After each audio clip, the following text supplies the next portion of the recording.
Sa Santa Cruz po, na-deploy natin yung isang rubber boat natin, isang bangka natin, rescue boat, at saka isang dump truck. Ito pong kagisingan, okay na po yan, nakuha na po nila. Yung mga na-rescue na po sila dyan.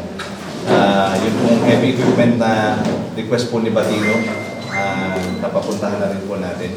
Yung Bukayaw Dike, yan, yung pong assessment ng Bukayaw, Ibados. Pero pinapacheck ko po kaya pinadeploy po natin yung report. Sample lang ito. Yan po yung huli ngayon.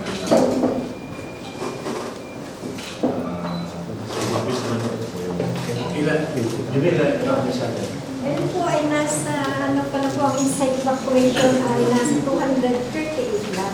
Na families? Pero ang affected. Ha? Ang affected po ay nasa 2,800. 2,000 lang. Ang nasa na? Kung barangay na yun.